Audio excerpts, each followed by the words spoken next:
Shalom and good evening. This is TV7 Israel News, broadcasting to you from Jerusalem. And in today's top stories, the U.S. administration announced this weekend that after a careful review of the issue, it has determined that the United States will not make additional contributions to UNRWA, the United Nations Relief and Works Agency for Palestinian Refugees. Loud explosions were reportedly heard in Syria's Mezzeh military airfield, which is located west of the capital Damascus, an incident several reports attributed to an Israeli strike. The Islamic Republic's Supreme Leader Ayatollah Ali Khamenei said that while an armed conflict with the West was unlikely, Iran's armed forces must boost their defense capabilities. The U.S. administration announced this weekend that after a careful review of the issue, it has determined that the United States will not make additional contributions to UNRWA, the United Nations Relief and Works Agency for Palestinian Refugees. In a written statement by the U.S. State Department, spokeswoman Heather Nauert explained that when Washington made a contribution of $60 million in January, it was made clear that the United States was no longer willing to shoulder the very disproportionate share of the burden of UNRWA's costs, as was the case for many years. While several countries have tried to address the problem, they were unwilling to fill the gap, a reality that has proven the overall international response as insufficient. Furthermore, the budget gap itself and failure to mobilize adequate and appropriate burden sharing, the fundamental business model and physical practices that have marked UNRWA for years, primarily UNRWA's endlessly and exponentially expanding community of entitled beneficiaries, was deemed by the Trump administration as simply unsustainable.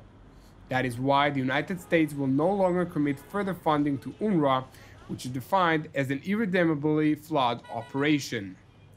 While its decision to end all contributions to UNRWA is final, the United States emphasized that it would intensify international efforts to advance what the statement described as new models and new approaches, which may include direct bilateral assistance from the United States and other partners that can provide today's Palestinian children with a more durable and dependable path toward a brighter tomorrow. In response to the American decision, the European Union and several other countries have announced that they would take immediate steps to make up for the shortfall. Among regional states, Jordan, which is the country most impacted by the financial cut, as it hosts the largest number of Palestinians that receive financial benefits from UNRWA, condemned the decision. The Hashemite Kingdom's Foreign Minister Ayman Safadi emphasized the importance of international support, claiming UNRWA is both a humanitarian and political issue.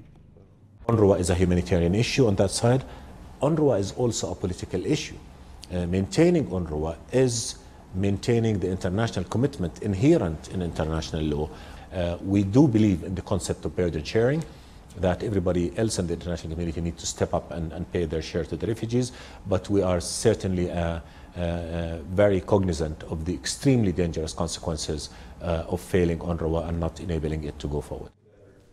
Joining in condemning the United States, the Palestinian leadership described the American decision as an attack on the Palestinian people and noted that they would consider taking the matter up to the United Nations.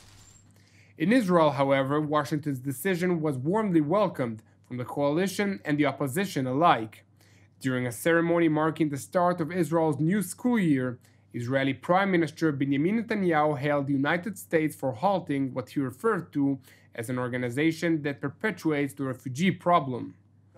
Netanyahu stressed that while Israel had during its 70 years absorbed many Jewish refugees from around the globe that integrated through the assistance of the states, the Palestinians refused to integrate into their respective societies and created a unique situation with the assistance of UNRWA that became part of the problem rather than a solution.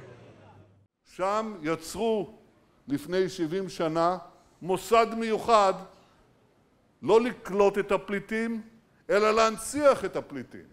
ולכן ארצות הברית עשתה דבר חשוב מאוד בזה שהיא מפסיקה את המימון לסוכנות הנצחת הפליטים שקוראים לה אונר"א, היא סוף סוף מתחילה לפתור את הבעיה.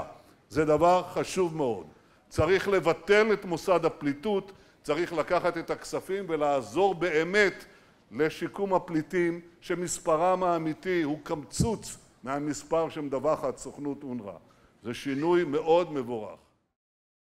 Now to Israel's northern neighbor, where loud explosions were reportedly heard in Syria's Mezzeh military airfield, which is located west of the capital Damascus.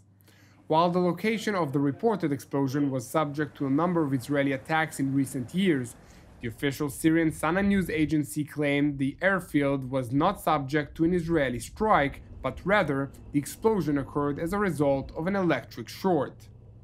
Nevertheless, the Lebanese El Mayadin news agency, which is affiliated with the Iranian-backed Hezbollah, which is an ally of the Assad regime, attributed responsibility to the explosion to the Israeli strike. The El Mayadin report was confirmed by several Syrian sources who said that loud explosions were caused by missiles fired by Israel and the sound of Syrian anti-aircraft projectiles. The Israeli military did not respond to TV7's request for comment. Meanwhile, in Jerusalem, Prime Minister Benjamin Netanyahu met last night with U.S. Special Representative for Syrian Affairs James Jeffrey. According to the Prime Minister's Bureau, to discuss the situation in Israel's northern neighbor and the joint U.S.-Israeli effort to thwart Iran's terror and aggression in Syria. According to the U.S. State Department, the meeting focused on Washington and Jerusalem's shared interest in reference to Syria in maintaining Israel's security while countering Iran's destabilizing activity throughout the region. The statement further noted that the meeting also underscored the United States' resolve to respond to any chemical weapons attack perpetrated by the Syrian regime. Now, to a related matter, IDF Deputy Chief of Staff Major General Aviv Kochavi declared yesterday that the IDF is prepared for any scenario and threat, whether it comes from the Gaza Strip, Lebanon, or Syria. Speaking at the ceremony in honor of the Palmach's contribution to the protection of Israel, the Deputy Chief of Staff addressed, among others, the challenges Israel faces in its northern neighbor Syria. Kochavi warned that the Syrian army, in cooperation with the Iranians, are re-establishing themselves today along Israel's borders. Nevertheless, the Israeli general emphasized that while Israel's enemies continue to entrench themselves, the state's borders, as well as Jerusalem, are fortified and protected. Kochavi explained that the IDF is constantly upgrading its capabilities, improving its fighting methods, filling the emergency warehouses, practicing and cultivating the value of determination in light of the growing threats from Jerusalem's enemies. Meanwhile, in Tehran, the Islamic Republic's Supreme Leader Ayatollah Ali Khamenei said that while an armed conflict with the West was unlikely, Iran's armed forces must boost their defense capabilities. The call on Iran's armed forces to boost their capabilities came after Iran announced plans to boost its ballistic and cruise missile capacity and acquire modern fighter planes and submarines to boost its defenses. According to Iranian officials, the decision was made in response to the U.S. pullout from the multinational nuclear agreement, which limits Tehran's nuclear ambitions in exchange for international sanctions relief. Thank you for joining us. You can also watch us at TV7IsraelNews.com or at TV7.fi. For any updates from Israel and its region, visit our Facebook page or YouTube channel at TV7 Israel News. For any comments, please send your emails to israelnews@tv7.fi. Keep praying for the peace of Israel and the peace of Jerusalem. I'm Yair Pinto. Have a good evening, and we'll see you again tomorrow at the same time.